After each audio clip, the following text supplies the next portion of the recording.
सोचिए, एक ऐसा राजा जिसे वरदान मिला था कि उसे न मनुष्य मार सकता है, न पशु, न दिन में मृत्यु हो सकती है, न रात में, न घर के अंदर, न घर के बाहर, और न ही किसी अस्त्र शस्त्र से उसका अंत हो सकता है। उसे लगता था कि अब उसे कोई नहीं हरा सकता, लेकिन उसी राजा के सामने एक छोटा सा बालक खड़ा था, जो बिना डरे केवल भगवान विष्णु का नाम लेता था। जब राजा ने क्रोध में पूछा, कहाँ है तुम्हारे भगवान? बालक ने उत्तर दिया, मेरे भगवान हर जगह है। और फिर एक निर्जीव स्तंभ से ऐसी दिव्य गर्जना हुई कि पूरा राजमहल कांप उठा। उस स्तंभ से कौन प्रकट हुआ और कैसे भगवान विष्णु ने अपने भक्त प्रहलाद की रक्षा की, आइए सुनते हैं भगवान विष्णु के नरसिंह अवतार की कथा। बहुत प्राचीन समय की बात है। हिरण्याक्ष नाम का एक शक्तिशाली असुर भगवान विष्णु के वरा अवतार द्वारा पराजित हुआ था। अपने भाई की मृत्यु से हिरण्यकशिपु अत्यंत क्रोधित हो गया। उसके मन में भगवान विष्णु के प्रति घोर विरोध उत्पन्न हो गया। उसने निश्चय किया कि वो ऐसी शक्ति प्राप्त करेगा जिससे उसे कोई पराजित न कर सके। इसी उद्देश्य से वो एकांत स्थान पर गया और कठोर तपस्या करने लगा। उसकी तपस्या बहुत लंबे समय तक चलती रही। उसकी तपस्या से प्रसन्न होकर ब्रह्मा जी उसके सामने प्रकट हुए।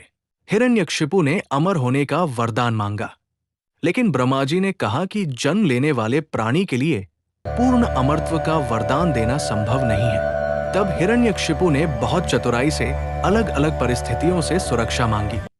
उसने ऐसा वर चाहा कि उसकी मृत्यु न किसी मनुष्य से हो, न किसी पशु से, न दिन में हो और न रात में, न घर के भीतर हो और न घर के बाहर, न धरती पर हो और न आकाश में, और किसी सामान्य अस्त्र शस्त्र से भी उसका अंत न हो। ब्रह्मा जी ने उसे ये वरदान प्रदान कर दिया। वरदान मिलते ही हिरण्यकशिपु का अहंकार बढ़ गया। उसने देवताओं को चुनौती देना शुरू कर दिया। वो चाहता था कि तीनों लोकों में केवल उसी की सत्ता मानी जाए। धीरे धीरे उसका अत्याचार बढ़ने लगा। लेकिन इसी समय उसके घर में एक ऐसा बालक जन्म लेने वाला था जो भगवान विष्णु का महान भक्त बनेगा। उस बालक का नाम था प्रहलाद। प्रहलाद बचपन से ही भगवान विष्णु का नाम स्मरण करता था। जब वो गुरुकुल गया तब आचार्य उसे राजधर्म और असुरों की नीतियां सिखाने लगे, लेकिन प्रहलाद का मन भगवान की भक्ति में ही लगा रहता। वो अपने साथियों से कहता, जीवन में सबसे बड़ा सहारा भगवान की भक्ति है। हमें सत्य और धर्म के मार्ग पर चलना चाहिए। जब हिरण्यकशिपु को ये बात पता चली तो वो बहुत क्रोधित हुआ। उसने प्रहलाद को अपने पास बुलाया और पूछा, पुत्र, बताओ तुम्हें सबसे अच्छा क्या लगता है? प्रहलाद ने शांत स्वर में कहा, पिताजी, मुझे भगवान विष्णु की भक्ति सबसे प्रिय है। ये सुनकर हिरण्यकशिपु का क्रोध बढ़ गया। उसने समझाया, तुम्हें मेरी पूजा करनी चाहिए। मैं ही इस संसार का सबसे शक्तिशाली राजा हूं। लेकिन प्रहलाद ने विनम्रता से कहा, पिताजी, मेरे लिए भगवान विष्णु ही सर्वोच्च है। वे सभी के हृदय में और हर स्थान पर उपस्थित है।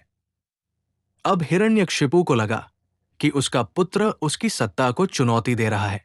उसने प्रहलाद को डराने का प्रयास किया, लेकिन प्रहलाद की भक्ति नहीं बदली। उसके मन में भगवान के प्रति अटूट विश्वास था। हिरण्यकशिपु ने उसे बार बार समझाया, लेकिन प्रहलाद हर बार यही कहता, भगवान विष्णु सर्वत्र है। अंततः हिरण्यकशिपु ने प्रहलाद से पूछा, यदि तुम्हारा भगवान हर जगह है तो क्या वह इस स्तंभ में भी है? प्रहलाद ने बिना डरे उत्तर दिया, हाँ पिताजी, भगवान इस स्तंभ में भी है। ये सुनकर हिरण्यकशिपु ने क्रोध में स्तंभ पर प्रहार किया, और तभी स्तंभ के भीतर से भयंकर गर्जना सुनाई दी। पूरा राजमहल उस दिव्य ध्वनि से गूंज उठा। स्तंभ में दरार पड़ने लगी। उसके भीतर से तेज प्रकाश निकलने लगा और अगले ही क्षण एक अद्भुत दिव्य स्वरूप प्रकट हुआ। उनका मुख सिंह के समान था और शरीर मनुष्य के समान। वे थे भगवान नरसिंह। ये भगवान विष्णु का ऐसा अद्भुत अवतार था जो हिरण्यकशिपु के वरदान की सभी शर्तों से परे था। हिरण्यकशिपु ने भगवान नरसिंह को देखकर भी उन्हें चुनौती दी, लेकिन अब उसका अहंकार भगवान की शक्ति के सामने टिक नहीं सकता था। भगवान नरसिंह ने हिरण्यकशिपु को पकड़ लिया और राजमहल की चौखट तक ले आए। समय था संध्या का, अर्थात न पूरा दिन था न पूरी रात। स्थान था राजमहल की चौखट। न वो पूरी तरह अंदर था न बाहर। भगवान नरसिंह का स्वरूप न पूर्ण मनुष्य था और न पूर्ण पशु। इस प्रकार हिरण्यकशिपु के वरदान की हर सीमा भगवान की लीला के सामने निष्फल हो गई। भगवान नरसिंह ने अपने दिव्य नखों से हिरण्यकशिपु का अंत कर दिया। इस प्रकार अधर्म और अहंकार का अंत हुआ। प्रहलाद की भक्ति की विजय हुई।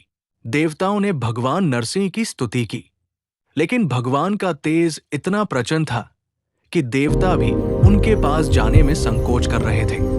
तभी भक्त प्रहलाद भगवान नरसिंह के पास गया। उसके मन में कोई भय नहीं था। वो भगवान के चरणों में झुक गया।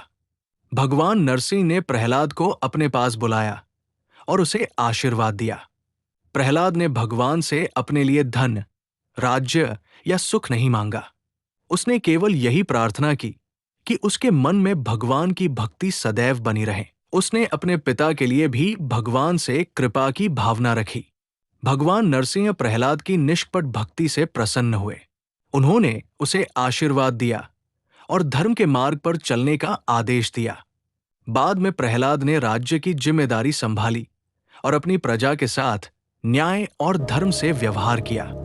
इस प्रकार एक छोटे से भक्त की अटूट श्रद्धा ने संसार को ये संदेश दिया कि भगवान अपने भक्तों को कभी अकेला नहीं छोड़ते। नरसिंह अवतार की कथा हमें क्या सिखाती है? ये कथा हमें बताती है कि शक्ति के साथ यदि अहंकार आ जाए तो वो विनाश का कारण बन सकती है। हिरण्यकशिपु के पास शक्ति थी, वरदान था और विशाल राज्य था, लेकिन उसके भीतर अहंकार था। दूसरी ओर प्रहलाद के पास न सेना थी न कोई राजसत्ता। उसके पास केवल भगवान विष्णु पर अटूट विश्वास था। और अंत में विजय किसकी हुई? भक्ति की, सत्य की, धर्म की। इसलिए जीवन में चाहे कितनी भी कठिन परिस्थिति क्यों ना आए, हमें सत्य और धर्म का मार्ग नहीं छोड़ना चाहिए, क्योंकि भगवान हर स्थान पर उपस्थित है। आइए अंत में पूरे श्रद्धा भाव से भगवान नरसिंह का स्मरण करें। जय श्री हरि विष्णु। जय नरसिंह भगवान। भक्त प्रहलाद की जय। हे नरसिंह भगवान, हमारे मन से अहंकार और भय को दूर कीजिए। हमारे हृदय में भक्ति, सत्य, दया और सद्बुद्धि का प्रकाश भर दीजिए। हमारे परिवार में सुख शांति बनाए रखिए और हमें हमेशा धर्म के मार्ग पर चलने की शक्ति दीजिए। ओम नमो भगवते वासुदेवाय। भगवान नरसिंह द्वारा हिरण्यकशिपु का अंत करने के बाद भी उनकी दिव्य शक्ति शांत नहीं हुई थी। उनका स्वरूप अत्यंत तेजस्वी और प्रभावशाली था। देवता, ऋषि और सभी दिव्य शक्तियां भगवान के सामने उपस्थित थी, लेकिन कोई भी उनके पास जाने का साहस नहीं कर पा रहा था। तभी सभी की दृष्टि भक्त प्रहलाद पर गई। वो छोटा सा बालक बिना किसी भय के भगवान नरसिंह के पास पहुंचा। प्रहलाद ने अपने दोनों हाथ जोड़कर भगवान को प्रणाम किया। उसके मन में डर नहीं था, क्योंकि जिस भगवान का नाम वो बचपन से लेता आया था, आज वही भगवान उसके सामने खड़े थे। भगवान नरसिंह ने प्रहलाद को प्रेम से अपने पास बुलाया और उसके सिर पर अपना हाथ रखा। भगवान के स्पर्श से प्रहलाद का हृदय आनंद और भक्ति से भर गया।